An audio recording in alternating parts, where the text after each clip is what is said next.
Have you ever felt guilty for doing what you knew was right, or been praised for following a rule that felt completely wrong?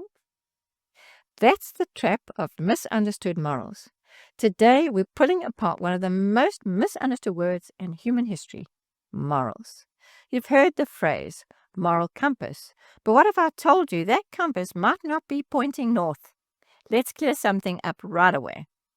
Morals are not the same as ethics. Morals are usually taught. Ethics is personal and by your own choice. Morals are based on group agreements.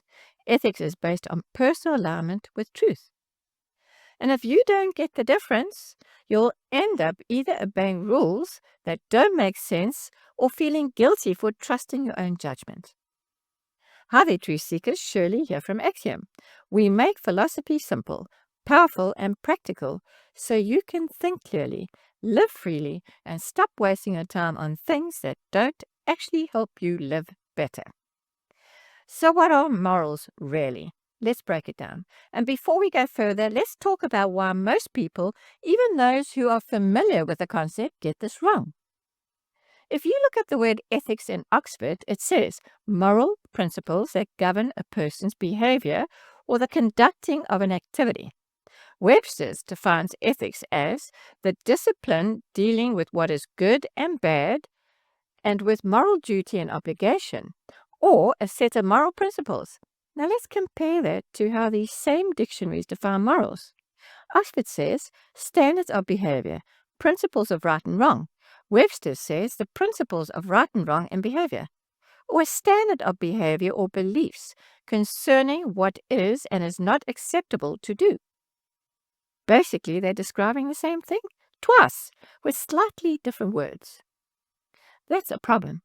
It creates confusion. It makes you think that all right and wrong come from a set of fixed rules, when in reality, context matters, reason matters, truth matters. Notice the pattern. Ethics is repeatedly defined as a set of moral principles, as if they're the same thing, but they're not.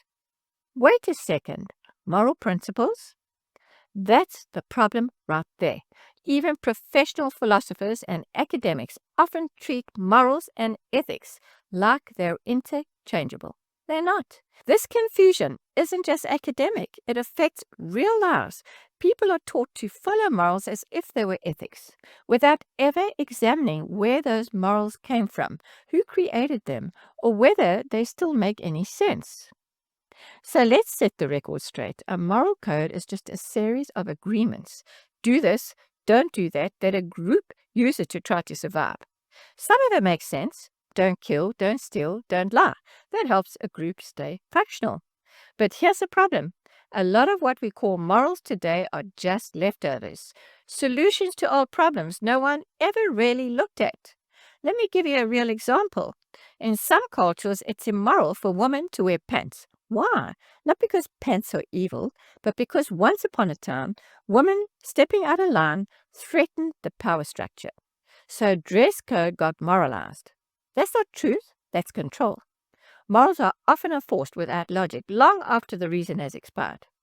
Another definition: morals are rules created to stop harm when we didn't yet understand the cause. They're guesses, group survival hacks. Not all bad, but not always relevant. Here's another twist. What's moral in one culture might be immoral in another. In some families, you're taught it's immoral to question authority. In others, you're taught it's immoral not to question authority. Some people think it's moral to sacrifice your happiness for others. Others think it's immoral to live inauthentically, just to please people. So which is it? In some countries, drinking alcohol is immoral. In others, not offering a guest a drink is immoral. So which is it? This reveals an important point. Morals are group-based and often arbitrary, meaning they're based on agreement, not grounded in truth. And if you treat them as a universal truth, you'll either feel shame for no good reason or judge others who live differently. Let's bring it home. A moral is only useful if it helps survival. Here's a real-world example.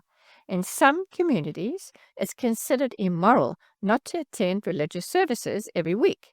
But what if your version of spiritual health looks different? What if attending those services harms your mental or emotional well-being? Or this, some people are raised to believe it's immoral to say no, especially to family. So they overextend, get drained, and end up quietly resentful, all in the name of being good. That's it. If a moral causes more pain than good, it's lost its value. But most people don't inspect them, they inherit them, and then they try to follow them blindly. Take this example. You were raised to believe it's immoral to talk about money, so you avoid discussing it, even when you're underpaid, going into debt, or being taken advantage of. You suffer in silence, thinking it's the right thing to do. But who decided that silence about money was moral? Who benefits from that? Morals like that aren't the truth. They control, dressed up as virtue. This is why we need ethics, because morals don't ask questions. Ethics does. Morals say, do this because we said so. Ethics says, what's the truth here? What actually helps? Let's look at how this works in real life. You were taught it's immoral to express anger, so you stuff it down, stay polite, and let people walk over you. Eventually it explodes or you shut down completely. Ethics steps in and says, that's not working. The truth is, your anger is a signal that something's off. You start speaking up calmly, setting boundaries, repairing your relationships from a place of clarity, not shame. Another example, you believed it was wrong to leave a job you hate because loyalty is moral. But you're stressed, sick, and stuck. Ethics looks at the facts and says, what's actually helping your survival? Staying loyal or choosing a path that aligns with your values. You make a plan, you move on with integrity, but you get your energy back. So here's your challenge. Pick one moral you were taught growing up, something you were told was right or wrong. Now ask yourself, where did that come from? Does it still apply?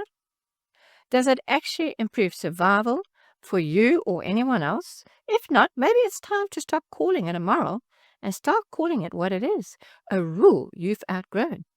And if that's the case, use ethics to correct it. Look at where following that rule has taken you.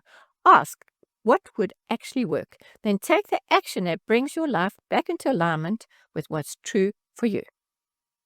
Next time, we'll explore what real justice is and how to use it when ethics isn't enough.